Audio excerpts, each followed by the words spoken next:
या संयुक्त पत्रकार परिषदेला उपस्थित जिल्ह्याचे जे नेते माननीय खतगावकर साहेब, शिवसेनेचे नेते हेमंत भाऊ पाटील, नांदेड दक्षिणचे आमदार आनंदरावजी बोंडारकर, माजी आमदार आणि राष्ट्रवादीचे अध्यक्ष ओमप्रकाशजी पोकर्णा, माजी आमदार मोहनअण्णा हंबर्डे, माजी आमदार सुभाषरावजी सामने, शिवसेनेचे आमचे कविता साहेब, जिल्ह्याचे अध्यक्ष युवराज पाटील घोटाळकर, बाळासाहेब पाटील रावणगावकर, प्रमोद पावडे, शिवसेना आणि राष्ट्रवादी काँग्रेसचे सर्व पदाधिकारी, या पत्रकार परिषदेला उपस्थित माझे सर्व पत्रकार मित्र, पत्रकार बांधव,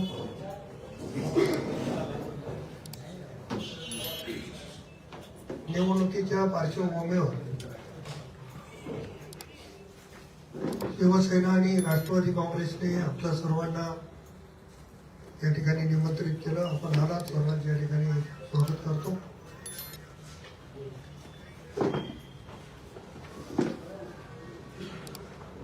आणि मंत्री प्राप्त दर्जा हेमंत भाऊ इथं असल्यामुळं पहिल्यांदा त्यांच्याकडे माहीत सुपूर्द. धन्यवाद. सर्वप्रथम सर्व पत्रकार बांधवांचे मनापासून स्वागत करतो. जिल्ह्याचे ज्येष्ठ नेते आदरणीय भास्करराव दादा, आमचे मोठे बंधू आदरणीय प्रताप पाटील चिखलीकर, नांदेड दक्षिणचे आतापर्यंत झालेले आणि आताचे सर्व आमदार राजमाजी आनंदराव शेठ अण्णा, मी स्वतः सामने साहेब, म्हणजे आतापर्यंत इतिहासात जेवढे झाले तेवढे चारही उपस्थित आहेत दक्षिणचे.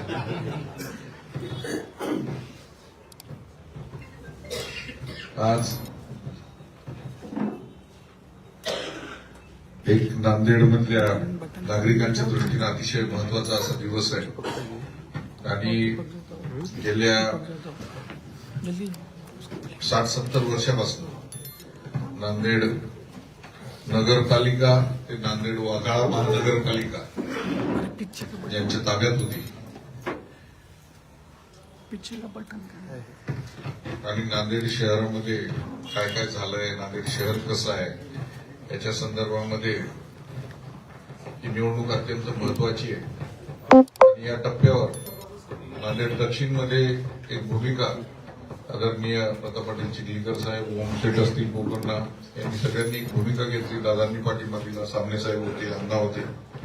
नांदेड दक्षिणमध्ये आपण एकत्र येऊ, ही निवडणूक राष्ट्रवादी आणि शिवसेना अशी युती करून ही निवडणूक लढली पाहिजे अशी भूमिका एकत्र मांडली आणि त्या भूमिकेच्या माध्यमातून प्रभाग क्रमांक 13, 14 आणि 18 या तिन्ही प्रभागामध्ये राष्ट्रवादीला देण्यात आलेले आहेत. 16, 17, 19 आणि 20 त्यातल्या काही जागा राष्ट्रवादीला आणि त्या शिवसेनेला काही जागा देण्यात आलेल्या आहेत. आणि 15 क्रमांकाच्या प्रभागामध्ये मैत्रीपूर्ण लढत आम्ही लढत आहोत. या लढती तर महत्वाच्या आहेतच, परंतु शहर पुढच्या 25 वर्षाच्या दृष्टीनं कसं असावं, शहरातल्या सोयी सुविधा कशा असाव्या, मध्यंतरी प्राधिकरणाचा विषय घेऊन आम्ही पुढे आलो होतो.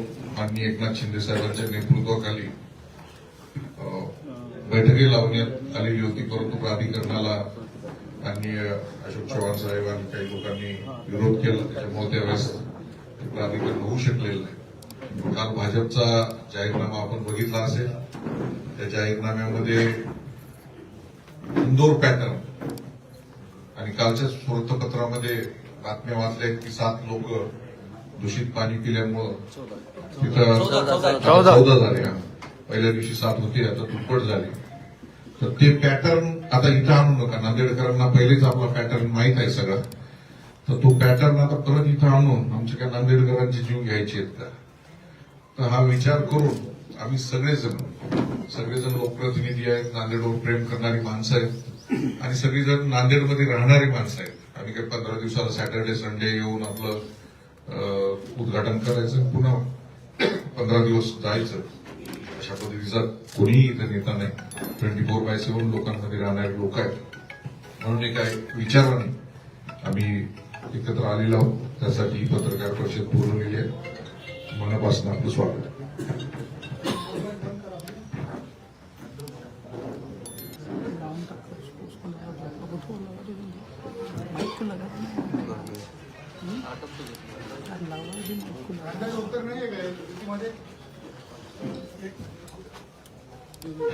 नांदेड उत्तर भागामध्ये माननीय एकनाथ शिंदे साहेबांनी त्यावेळेचे तत्कालीन आमदार आणि आताचे आमदार त्यांना जवळपास 4,500 कोटीचे कामं दिली आणि त्या माध्यमातून मोठा विकास उत्तर भागामध्ये झालेला आहे.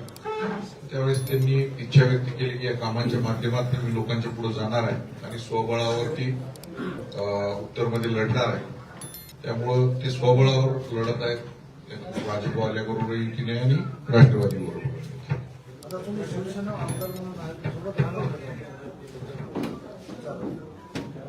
निश्चित तिथं जिथं बोलू नये तिथं शिवसेना पक्षासाठी शिवसेनेचे आमदार ते बरोबर असतील, परंतु प्रमुख भूमिका ही दक्षिण नांदेडमधली आहे आणि दक्षिण नांदेडमध्ये सगळेजण आम्ही खांद्याला खांदा लावून लढणार आहोत. पक्षापेक्षा नांदेड शहर पुढच्या 25 वर्षात कसं असावं यासाठी नांदेडकरांना बदल हवा आहे.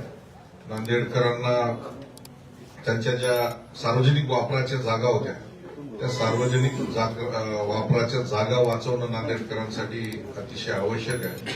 त्याच्या संदर्भामध्ये तीव्र प्रतिक्रिया जनसामान्यांच्या आहेत. वाहतुकीचा भयंकर प्रश्न इथे निर्माण झालेला आहे.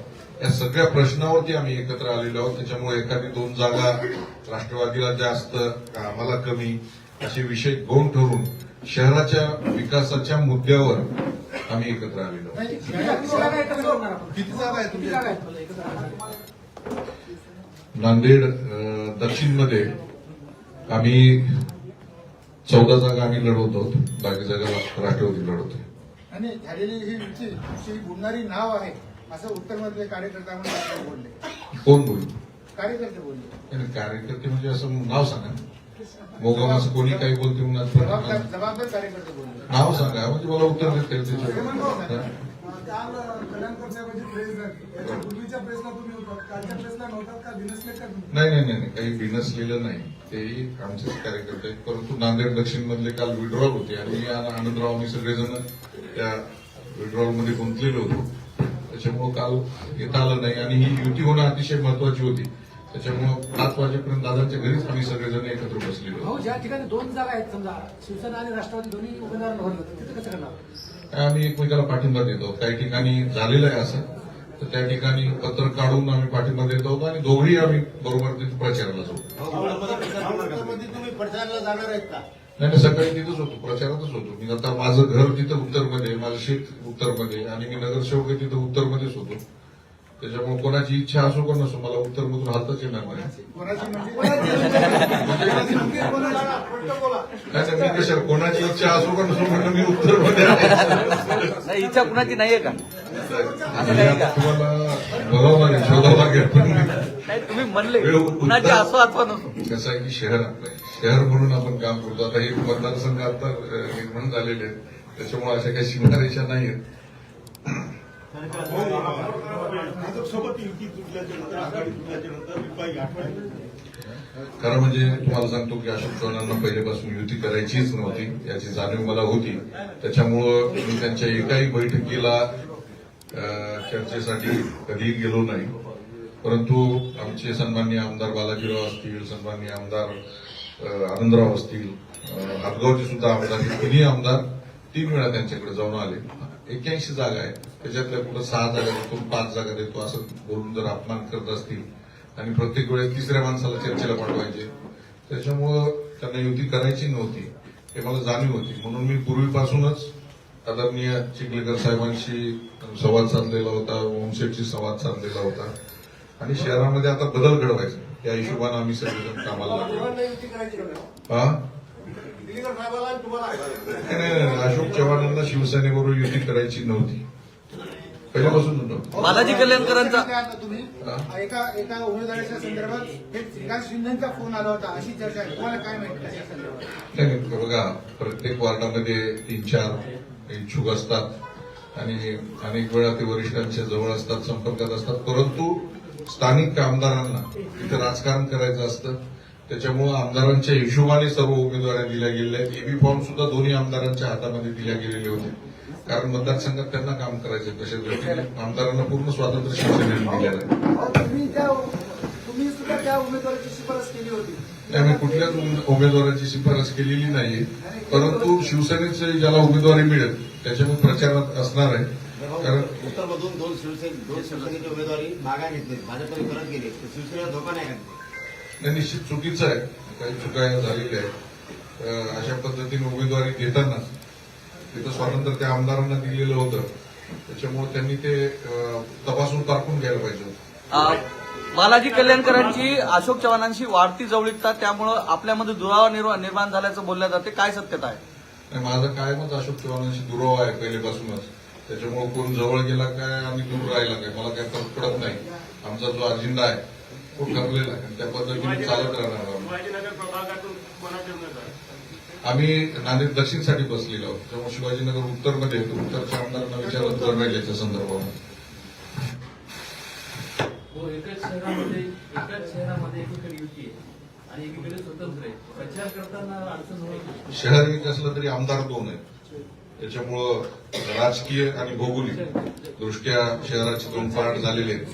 काही ठिकाणी मी सांगितलं आपल्याला की एकनाथ शिंदे साहेबांनी 4,500 कोटी रुपयाची कामं तिथे दिल्यामुळे मोठी विकासाची गंगा तिथं वाहत आहे, त्याच्यामुळं स्वबळावर मिळवण्याचा निर्णय घेतला. ठीक आहे.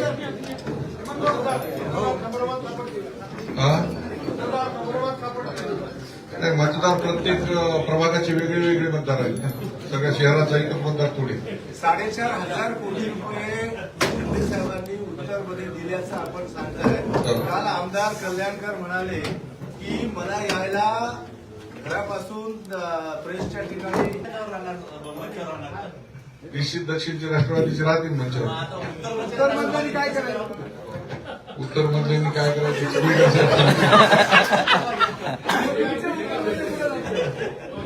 तिने एकत्र दक्षिणमध्ये फिरायचे की उत्तरमध्ये फिरायचे जिल्हा प्रमुखाचा प्रश्न आहे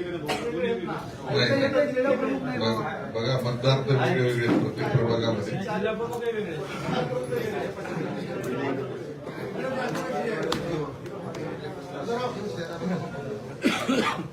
आपण काय शहराच्या विकासासाठी काय रोडमॅप तयार केलाय? शहराच्या विकासासाठी यापूर्वी आपल्याला माहिती आहे की प्राधिकरणासाठी पुढाकार आम्ही घेतलेला होता आणि काल जे भाजपचा जाहीरनामा जाहीर झालेला आहे त्याच्यामध्ये गुरुतागद्दीपासून तर 40 वर्षापूर्वी स्टेडियम बांधलंय, ते स्टेडियमचं पण टाकलंय भावी संकल्प. आता काय किती वर्ष संकल्प करणार आहे? 40 वर्ष सातत्यानं संकल्प. आपल्याला ट्रॅफिकची मोठी समस्या इथं अनुभवायला मिळते.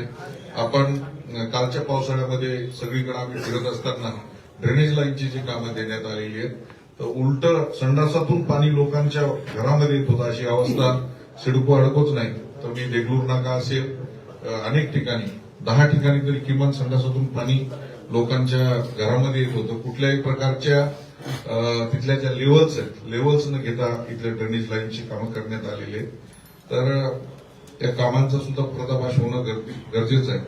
कॉन्ट्रॅक्टरने सब कॉन्ट्रॅक्टर नेमलेले 15% 20% देऊन कॉन्ट्रॅक्टरनं काम केले हो. चुकीचं हो. एवढी न करता हो. त्याच कॉन्ट्रॅक्टरला पूर्ण हे काम देतो. नाही, मग त्यांच्याच ताब्यात परत महानगरपालिका देणार आहात का? ही सर्व जी कामं आहेत ही अशोक चव्हाणांच्याच मार्गदर्शनाखाली त्या द्रुतगतीमध्ये देण्यात आलेली होती. आताही महानगरपालिका तेच चालवतात. महानगरपालिकेचा आयुक्त हाच असावा हा त्यांचाच आग्रह होता. त्याच्यामुळं गेल्या 60-70 वर्षामध्ये नांदेड शहरामध्ये एक सुधाकर पांढरेचा जर काळ वगळला तर मोस्टली सत्ता जी आहे चव्हाणांच्याच हातामध्ये. लक्षवेधीमध्ये नांदेड येथील जी कामं आहेत मलनिसारांची दर्जेदार नसल्याचं वडट्टीवारांनी प्रश्न उपस्थित केला. महापालिका निवडणुकामध्ये तो विषय राहणार आहे. निश्चित तो मुद्दा येणार आहे आणि कालच्या पावसाळ्यामध्ये अनेक लोकांच्या घरामध्ये किचनमध्ये संडासातून उलटं पाणी गेलेलं आहे. तर नागरिक ती जागा दाखवणार आहेत. अहो काल बालाजी कल्याणकर आमदारांनी असा आरोप केलाय की भाजपाने जे संकल्पनामा जाहीर केला त्याच्यामध्ये जवळजवळ म्हणजे सगळी कामं ही एकनाथ शिंदे यांनी दिलेल्या पैशातून झालेली आहेत हे तुम्ही नाही, बरोबर आहे ना. आसनीचा जो पूल आहे तो आसनीचा पूल माननीय एकनाथ शिंदे साहेबांनी दिलेला आहे, किंवा निळ्यापासून आता जो काही मेन रस्ता मंत्रालयाच्या वरचा रस्ता होतो तो सुद्धा एकनाथ शिंदे साहेबांनी दिलेला आहे. जिजाऊ सृष्टीसाठी 5 कोटी रुपये ऑन दी स्पॉट शिंदे साहेबांनी दिले, त्याचा फोटो टाकलेला आहे. आणि अनेक नांदेड शहरातले पुतळे सुशोभीकरण सोडलं तर मला वाटतं एकही काम चांगल्या दर्जाचं झालेलं नाही. शिवाजीनगर औद्योगिक वसाहत चोरीला गेलेली तुम्ही कशी शोधून काढणार भविष्यात? तुम्ही तुमचेच आरोप त्याचे आहेत. जे अध्यक्ष आहेत त्यांच्याच जवळचे आहेत, त्यांनाच विचारतो. उद्योग मंत्री तुमचे उद्योग मंत्री आमचे आहेत, परंतु ते औद्योगिक वसाहत जे कोऑपरेटिव्ह औद्योगिक वसाहत आहे उद्योग मंत्री आमचे आहेत, उद्योग शहरामध्ये गुन्हेगारी वाढीच्या दृष्टिकोनातून काय निश्चित नांदेड शहरामध्ये आपण सिटी ऑफिससाठी वगैरे यापूर्वी सुद्धा सीपी ऑफिससाठी प्रयत्न केले होते, परंतु नांदेड शहरामध्ये आपल्याला माहित आहे की मागील काही काळामध्ये रिंदा टोळी इथं कार्यरत होती आणि रिंदाच्या टोळीने अनेक लोकांवर गोळीबार केला. किमान नांदेडमधनं व्यापाऱ्यांकडून 100 कोटी रुपये वसूल केले. आणि या रिंदाच्या टोळीच्या पाठीमागे कोण होतं नांदेड शहरातलं आपल्याला सगळ्याला माहित आहे, आणि त्याच्या विरोधामध्ये कोणी खुल्लेआम बोलायची हिंमत सुद्धा करत नव्हतं. तेव्हा इथले जे व्यापारी आहेत ते जीव मुठीत घेऊन अनेक लोकांनी स्थलांतर केलेलं आहे. त्या शहरामध्ये चांगले उद्योग आले पाहिजे, त्यासाठी एक चांगलं सुदृढ वातावरण पाहिजे. ते वातावरण कधीच अशोक चव्हाणांनी इथं तयार केलेलं नाही. आपण बघता की सिप्टा स्टील आलं की लगेच यांनी उज्ज्वल मेटल्स टाकलं त्याच्यामध्ये. तर प्रत्येक ठिकाणी कुठला उद्योग आला की त्याच्यामध्ये माझा काहीतरी हिस्सा असला पाहिजे, अशा पद्धतीची भूमिका सातत्याने त्यांची होती. त्यामुळं कोणते मोठे उद्योगपती आजपर्यंत इथं आलेले नाही. त्यामुळे नांदेड शहराचा औद्योगिक दृष्ट्या ज्या पद्धतीने लातूरचा विकास झाला, सोलापूरचा विकास झाला, किंवा वेगवेगळे जे जिल्हे आहेत त्यांचा विकास होतोय, तशा पद्धतीने विकास कधीच झालेला नाही. रिंदा टोळीला पाठिंबा अशोक चव्हाण देतात असं म्हणताय का? मोदी टायरच्या मैदानावर आपण नांगर फिरला होता, पुढे काय झालं? त्याने मोदी टायरचे 1987ला कैलासवासी आदरणीय शंकरराव चव्हाण साहेब असताना ते आणणार होते. शेतकऱ्यांच्या जमिनी मातीमोल भावाने त्यावेळेस 2,500, 3,000, 5,000 त्या जमिनी घेतल्या आणि 300 एकर जमिनी अजून सुद्धा तशाच पडलेल्या आहेत. तर त्या जमिनी एक शेतकऱ्यांना परत दिल्या पाहिजे किंवा प्रोजेक्ट तरी आणला पाहिजे, दोन्ही होत नाही. त्यामुळे त्यावेळेस स्थानिक शेतकऱ्यांना चुक्याचे घेऊन आम्ही तो जमीन नांगरली होती. काही शेतकरी कसत आहेत तिथं आणि कोर्टामध्ये ती केस चालू आहे अजून. मग आपण जो आरोप केलाय आता की रिंदाच्या टोळीला पाठिंबा हे अशोक चव्हाण देत आहेत का? आता जे आरोप केलाय तुम्ही, जाहीरपणे आरोप असा नाहीये, परंतु शहरामधल्या हे बघा, तुम्ही नेते म्हणून किंवा शहरातल्या ज्या प्रमुख संस्था आहेत त्या जेव्हा तुमच्या ताब्यात असतात किंवा शहराचे नेते, पालकमंत्री किंवा नेतृत्व तुम्ही करत असता, तेव्हा जबाबदारी ही त्याचीच असते. शहरामध्ये जे काही चांगलं वाईट घडत असेल किंवा शहराला दिशा देण्याची गरज ही स्थानिक नेतृत्वाची गरज असते. त्यांनी दिशा दिली पाहिजे. चांगलं जर एखादा भव्यदिव्य मोठा पुतळे बसवले, तुम्ही अण्णाभाऊ साठेंचा पुतळा मी बसवला, शिवाजी महाराजांचा पुतळा मी बसवला, आपला महात्मा फुलेंचा पुतळा मी बसवला म्हणून जेव्हा क्रेडिट घेतात, शहरातल्या वाईट घटना घडतायत त्याचं क्रेडिट कोणी घ्यायचं? या विरोधकांनी थोडीच केलं. कायदा सुव्यवस्था सुद्धा त्यांनीच याची घेतली पाहिजे. चिखलीकर साहेब तुमचे किती आहेत उमेदवार? राष्ट्रवादीचे उमेदवार किती आहेत त्याच्यामध्ये? निवडणुकीच्या आधी एक जाहीरनामा प्रकाशित केला होता, त्याच्यातली किती कामं झाले, किती राहिलेत ते आहेत का?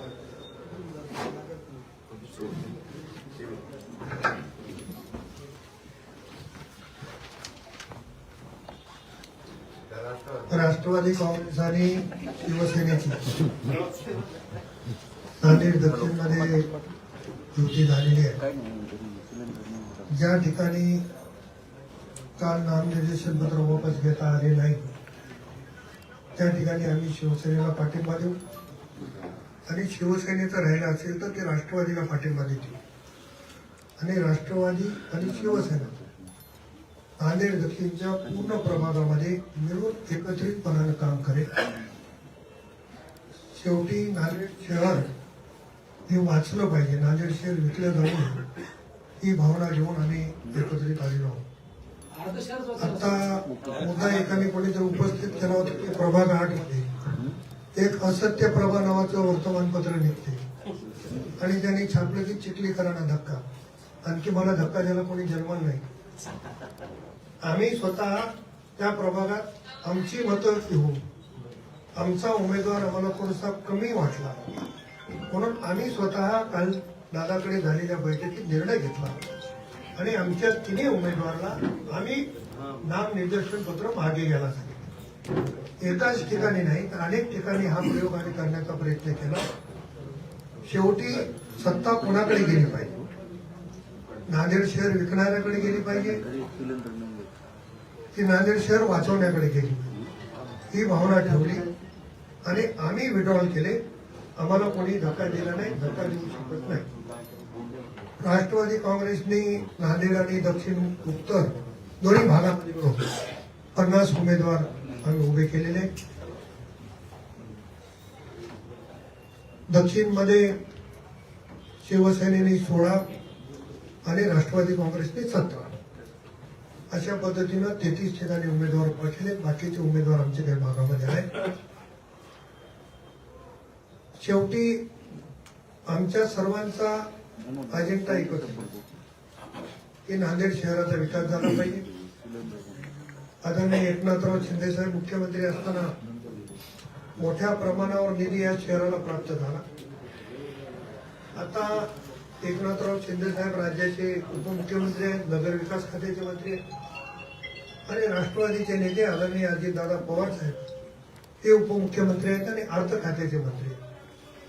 तेव्हा या दोघांच्या मार्फत आम्ही नांदेड शहरामध्ये जो काही विकास करता येतो त्याच्यासाठी एकत्रित राहण्याचा प्रयत्न करतोय. परवा भारतीय जनता पक्षाने जसा आता हेमंत भाऊने उल्लेख केला की इंदोर करतो, पण त्यांना नागपूरचा काही वावडा आहे का? पण नागपूर शहर एवढ्या गतीने पुढे जाते, नागपूर सारखं करतो का म्हणाले नाही? म्हणजे त्यांना देवेंद्र फडणवीस साहेबांचा मोठेपणा करायचा नव्हता का? कारण आपण नागपूर शहर जर बघितलं तर देशातला सगळ्यात मोठा ब्रिज हा नागपूरमध्ये झाला, डबल डेकर ब्रिज. त्या ब्रिजवर प्रवेश करतानाच लिहिलं की देशातील सर्वात मोठा पूल. म्हणजे तुम्हाला कोणाचा वावडाही नेमकं हे आम्हाला या माध्यमातून कळालेलं नाही. परंतु आम्ही नांदेड शहराचा विकास, नांदेड शहरामध्ये पार्किंगची व्यवस्था, आठवडी बाजार बसण्यासाठी भाजीपाला मार्केटची व्यवस्था आणि ह्या सगळ्या गोष्टी आम्ही त्या ठिकाणी करणार आहोत.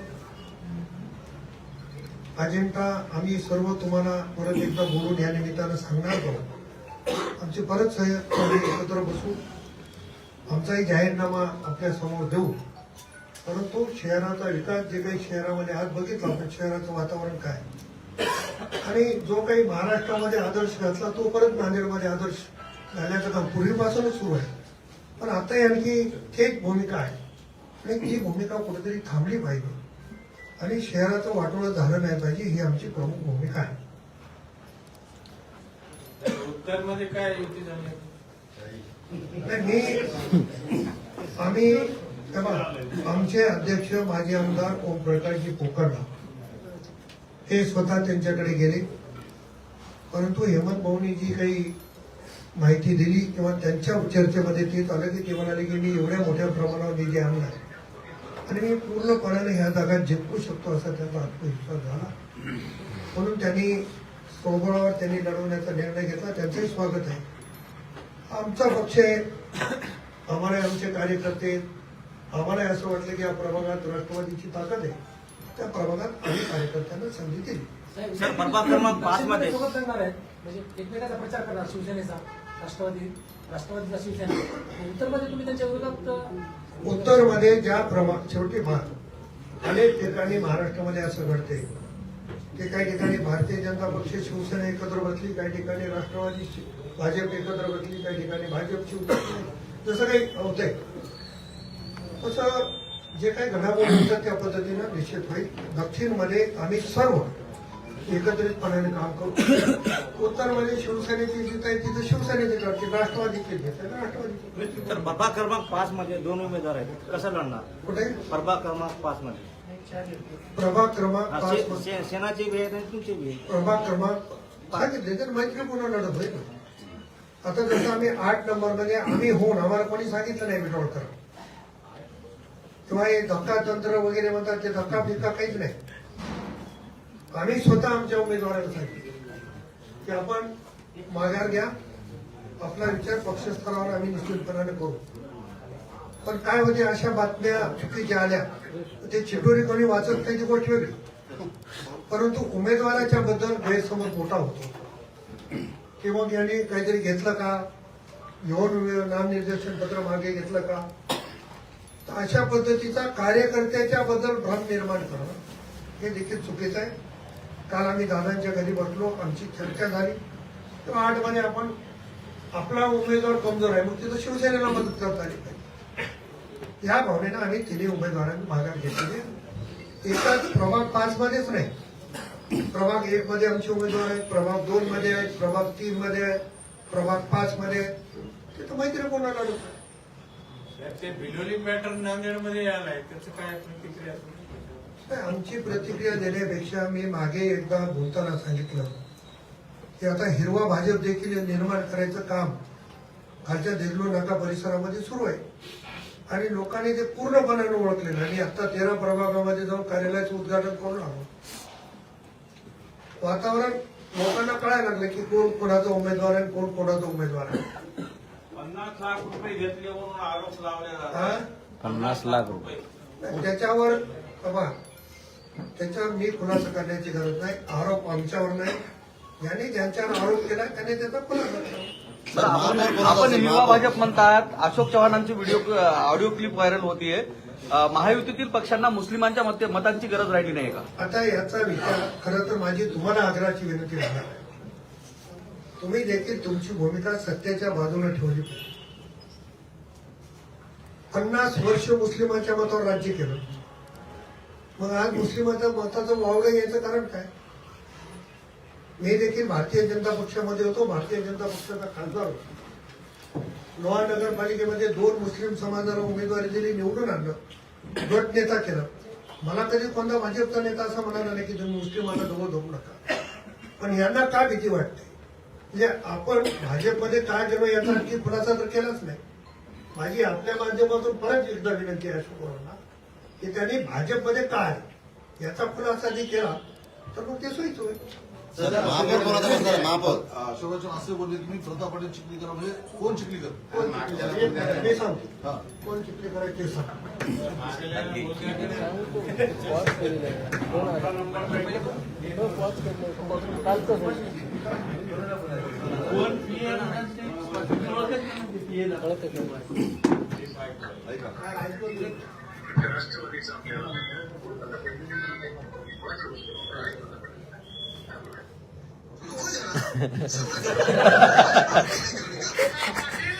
सामान्य कार्यकर्ता आहे, समाजाच्या सुखदुःखात राहणारा कार्यकर्ता आहे, त्याच्याकरता संघर्ष करणारा कार्यकर्ता आहे.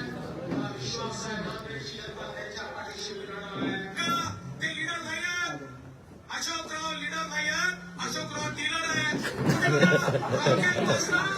तर पेट्रोल पंपापर्यंत डीलरशिप कोणाची, मोटरसायकल पासून मोटर गाडीपर्यंत डीलरशिप कोणाची? सगळी डीलरशिप त्यांची. हे डीलर आहेत, हे लीडर नाही आहेत. या नांदेडला लीडरची गरज आहे आणि या ठिकाणी लीडर म्हणून प्रताप पाटील चिखलीकरांना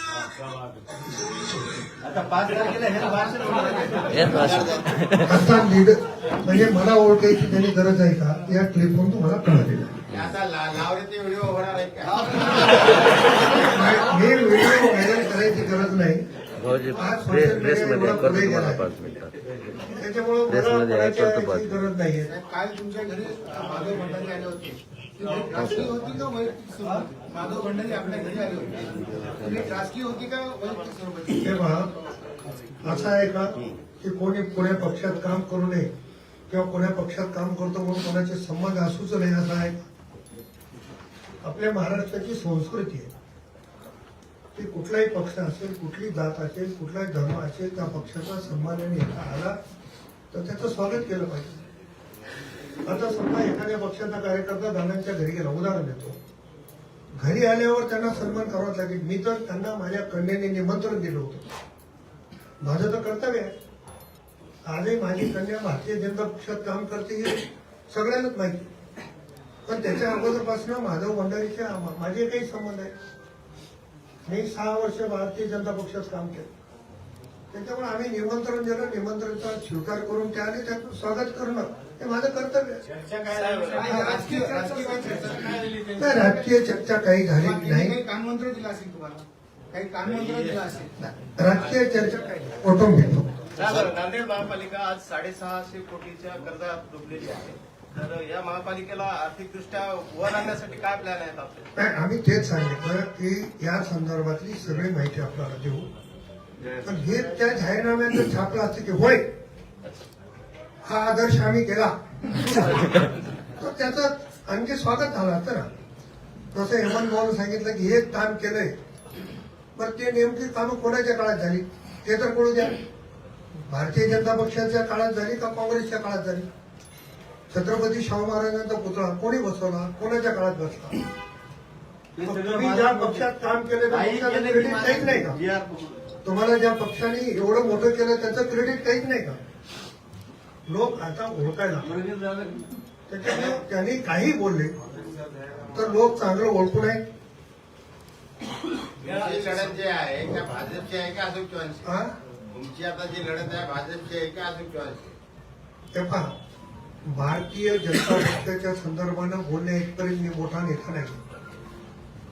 पण भारतीय जनता पक्ष देवेंद्र फडणवीस साहेबांच्या नेतृत्वातला वेगळा आणि नांदेडच्या आदर्श नेत्याच्या नेतृत्वातला वेगळा.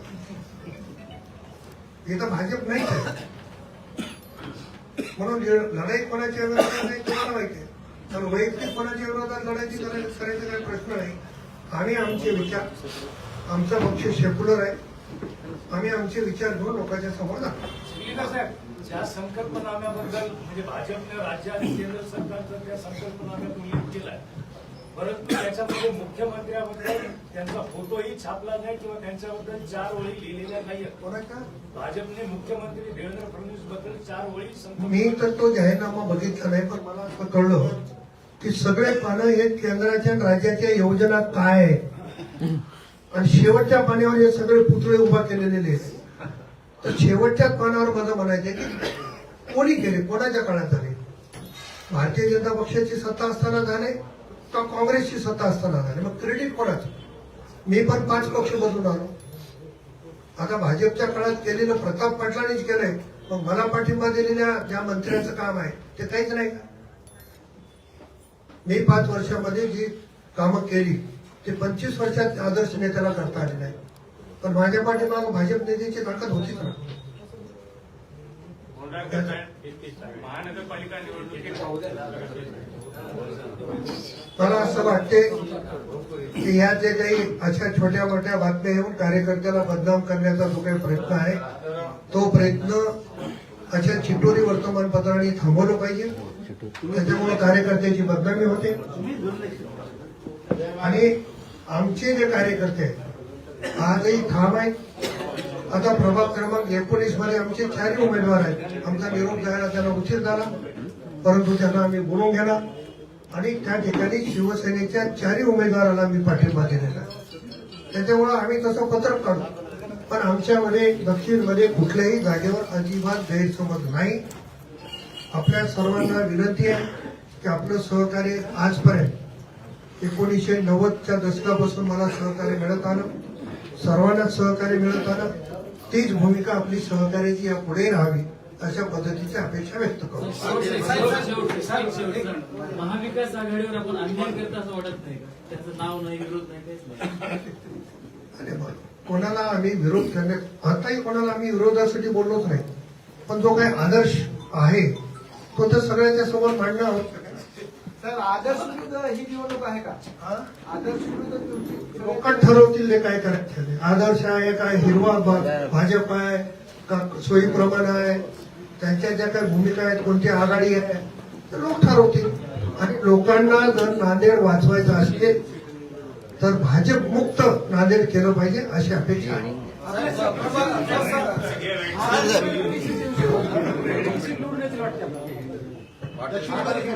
ते पहा, आम्ही जेव्हा मी निवडणूक लढवायला लागलो तेव्हा आमची सत्ता यावी याच्यासाठी निवडणूक लढवतो. शेवटी निर्णय हा मतदारांचा आहे. मी लोकसभा लढवत असताना अनेक वर्तमानपत्रांनी असा अंदाज बांधला होता की यांची एवढी जहागिरी आहे, पण मतदारांनी काय केलं, माझ्यासारख्या कार्यकर्त्याला दिल्लीत पाठवलं. हा आदर्श समोर द्या, तोच आदर्श महापालिकेत घडावा अशी अपेक्षा. साहेब एक प्रश्न प्रभाग क्रमांक 8 मध्ये तुम्ही म्हणतात की आदर्श आदर्श नगरीमध्ये शिवसेनेचे 4 उमेदवार थांबलेले आहेत. तर आपण प्रचाराला तिथे येणार का आदर्श नगरी? मला बालाजीराव कल्याणकरांनी बोलवलं तर माझ्या पक्षाच्या म्हणजे त्यांची परवानगी मी तिथं बालाजीराव कल्याणकरांच्या उमेदवाराच्या प्रचाराला जाईल. मी वैयक्तिक या संयुक्त